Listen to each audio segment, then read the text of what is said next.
Hi, this is Trent and Patches. Good little doggy. Thank you for joining me for this very special episode of Trent Reads today. Today's episode is an urgent special report that needs to come out in light of the state of current affairs in the world. But first, I wanted to tell you a little story my friend shared with me the other day.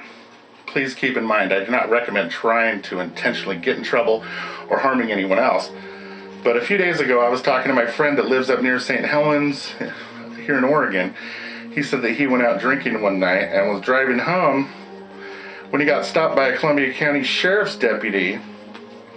My friend told me he decided to use the paperwork. All he did was hand the officer this form, and he looked at it for a few minutes, then handed it back to him and said, "Oh, you have a nice night. I don't want anything to do with this." So what exactly is this piece of paper? It is none other than the public servant questionnaire. I'm not going to go over it now, but I did read it to an officer in a video of mine. I'll post the link in the description. But you can download the electronic version of this document for free at freedomfromgovernment.us, or when you order Freedom from Government, How to Reclaim Your Power from shop.trentgoodbaudy.com, you get 5 free paper copies of the P.S.Q with every book. You won't find this deal on Amazon either. You only get the free P.S.Qs when you order from shop.trentgoodbaudy.com. And I'll put that link below as well. So, with the topic of government false flag operations being discussed throughout the country, with the recent slow but progressive mass awakening to such events occurring in America, it seems like good timing to ruminate on the issue and discuss just how the average person can develop the skills required to skillfully predict and even catch government false flag attacks in real time, and awaken others around us to these events and the political motives behind them. So I'm going to use the word art right now when I refer to these things, because I believe being right about such high-level events deserves attention for the cognitive and intellectual skills required and the delivery of truth skills required to share these truths with receptive, intellectually honest members of society. Truth is always vindicated, and victory goes to the opponent that is willing to deal with all the facts openly and transparently, as truth seekers in the information war have done for a very long time in America. The establishment government, however, always plays the same hand with these events. Today, these long-standing similarities that follow false flag operations have naturally rendered some clear patterns to recognize for those of us seeking truth. Step 1. Clear your mind. The art of catching government false flags in real time begins with altering your belief system. To disconnect your mind from the influence the mainstream media has on it. This connection is very real, and understanding how important it is to disconnect your mind from the mainstream media lies cannot be understated. Many Hollywood movies and almost all TV shows play a huge role in reinforcing the government narrative, as does the public school curriculum. So you will also have to be aware of the connection between these as well. However, since the mainstream media breaking news story of the next false flag attack is the very thing you'll be judging, it is paramount to distance oneself from this entity. This is the most important step that will make catching your first real-time false flag very easy. Armed with a clear mind and now thinking on your own, considering all logic and reason, you are now prepared to clearly see your first false flag event. Your mind is prepared to see what is right in front of you now that you have removed the signal that was blurring your understanding.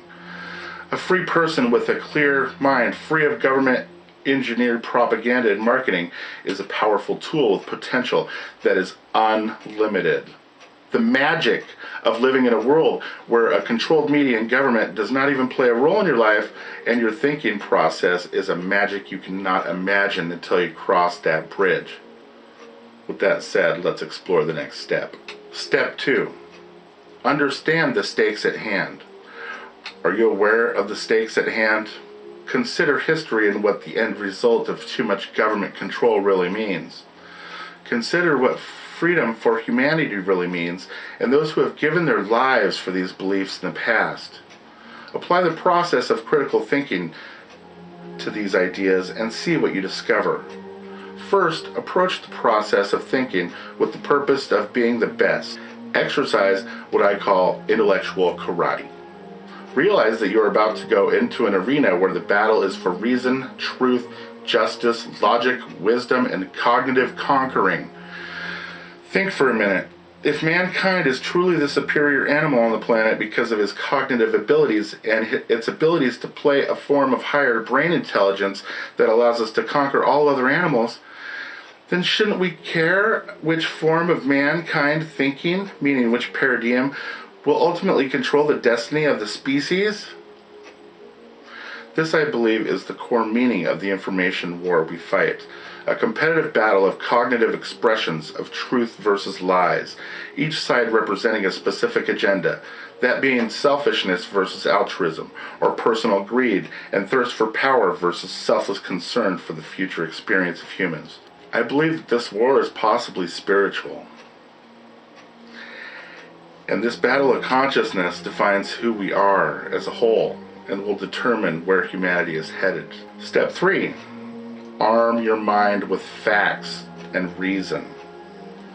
We owe it to ourselves to research history and see how governments have used false flag operations for potential gain in the past. The fact of the matter is that false flag operations have been a commonly used tactic of past governments to justify an attack on an enemy.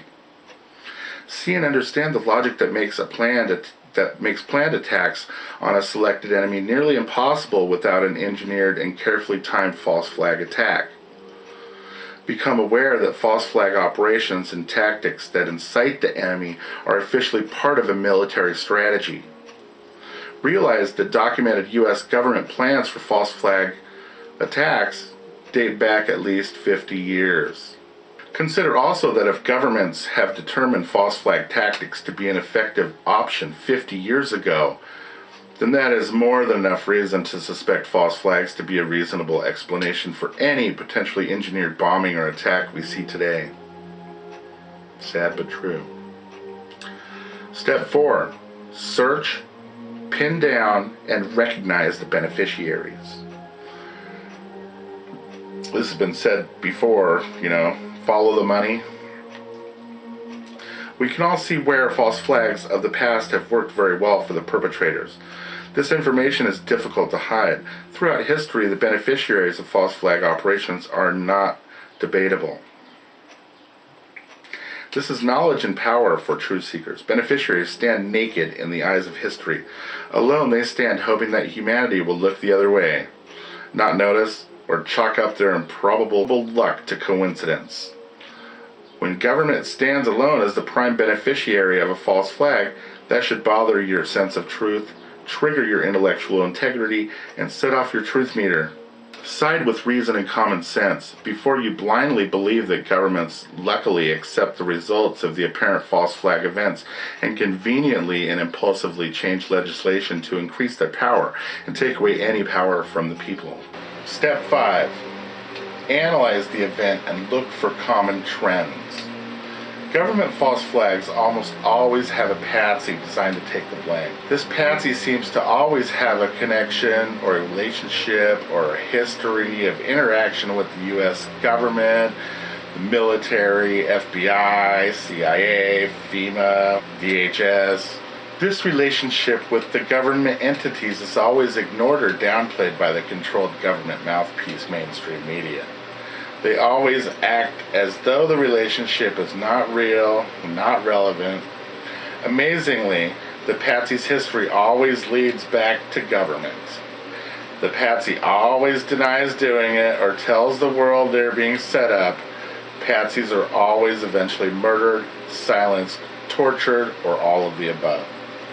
We all know that dead men tell no tales, and tortured people will tell you anything you want them to. This is why torture and murder is and always will be illegal, even when committed by a temporary criminal government. Government agents and entities always stage a massive presence at the event or scene of the crime well in advance, and always just prior to the event. It never fails. Yet many in America chalk this up to coincidence, where there is no such thing when it comes to politically motivated events. The mainstream media is key to understanding false flags. Look for huge, overplayed breaking news.